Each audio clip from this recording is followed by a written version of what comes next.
be open to experience, be willing to try new things, don't have a rigid plan, accept random acts of hospitality without judgment or fear. Don't be afraid to wander, don't be afraid to eat a bad meal. You know, if you don't risk the bad meal, you'll never get the magical one. But I think most important, you know, be humble, be grateful. Be aware of the fact that you are probably the stupidest person in the room. As far as you are the least prepared, least equipped person to know who's really in charge and what's really going on. I think maybe before I started traveling, I thought that the human race as a whole were, you know, could and would turn on itself at any moment, you know, venal, petty, cruel, arbitrary.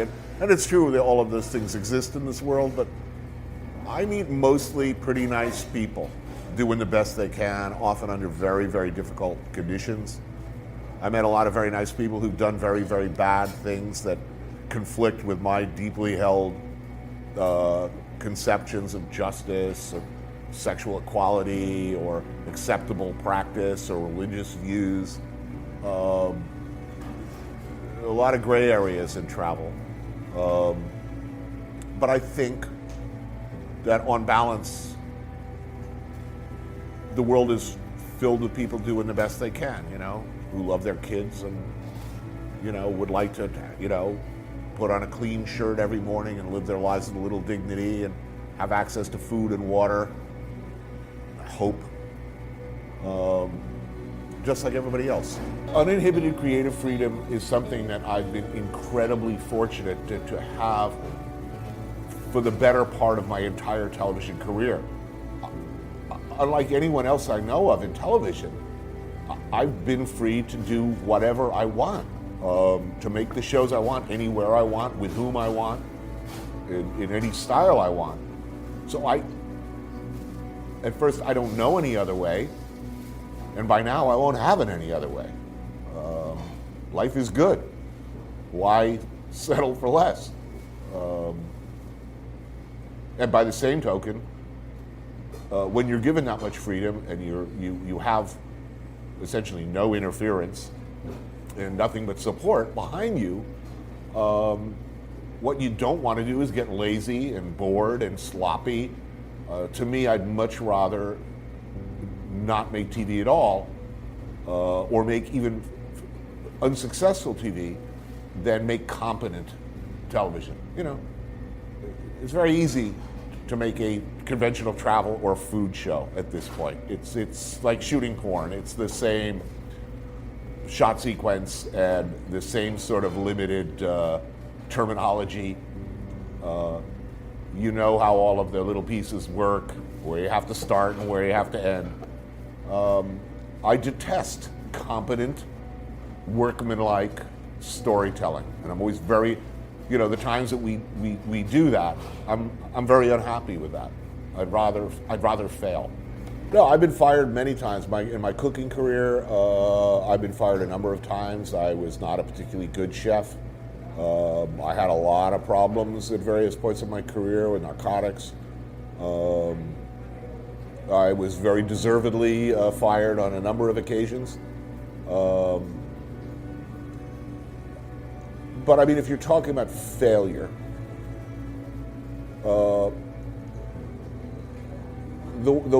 you know, I accepted failure as a chef because I was at various times a bad chef, and even a bad person.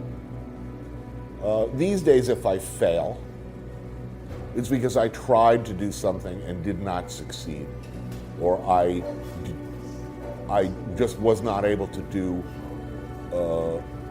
what I hoped to do or wanted to do. Or maybe I tried to do something that just clearly, in retrospect, didn't work. But I would much rather that. I would much rather fail gloriously than not venture, not try. I'm not as I said before, I'm not interested in competent, telling stories with competence. I'm looking to tell them with some style and originality and some creativity that is interesting to me and the people I work with. And there have been times that has resulted in failure, meaning it didn't work, it didn't communicate anything like what I wanted to. Often the story I think I'm going to get ends up being another story entirely that's even better or very different. That's good. But there were other times where I just failed miserably. I tried to do a Sicily show again, and it was not good. It did not capture the place. It didn't show us anything of value. It did not live up to the subtlety and beauty of its subject.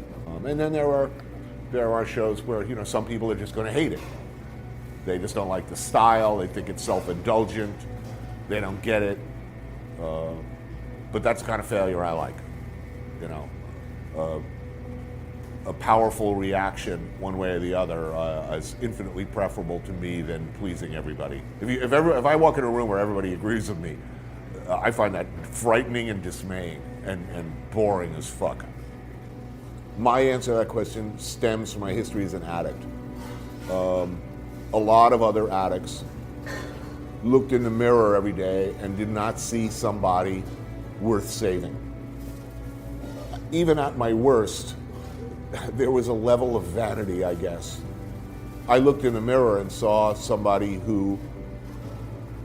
deep in there, regardless of how low I was, my circumstances. I had a high enough opinion of myself that I thought it's worth going forward. I think a lot of people in a similar situation, for whatever reason, look in the mirror and see somebody bad, unworthy of good things, and allow themselves or excuse a downward spiral because they don't really believe in their basic worth. I did, so that's vanity. I think it's the same drive that allows me to tell stories in books and on TV. Because let's face it, anybody who writes a book or goes on TV with the notion that they have a story worth telling that people might want to listen to, you're really already, by definition now, a sort of an aberrant personality and a monster of self-regard. This is a very unreasonable attitude. I have a story that you will want to listen to for 10 minutes. Why would any reasonable, and I might make a living doing that. Some you might even want to pay for that story, to the point that I could make a living doing that rather than washing dishes or preparing meals. That's not normal. That takes something, and I don't know whether that's, that's often very much at odds with being a functioning, well-rounded, good person in the conventional sense. That kind of vanity, narcissism, self-regard, self-importance, and cheerful willingness to examine and share your feelings. I think Fran Lebowitz said at one point, if you're sharing your feelings, that's not sharing, that's leaking. When that book came out, it was immediately a bestseller, and it changed my life overnight. I mean, I was desperately in debt, hadn't paid my rent in time ever, had owed Amex for 10 years without making a single payment, owed the IRS, hadn't even filed, was in very, very, very insecure place at age 44. Suddenly, people were offering me things and offering me opportunities. And I think if I was old enough and I fucked up enough already that I just said, I realized this is a lucky break, was unlikely to get another. So I made very careful choices in that environment, was very determined to not fuck up. I didn't go for easy money. I didn't grab the first thing. I did not give Food Network the show they wanted.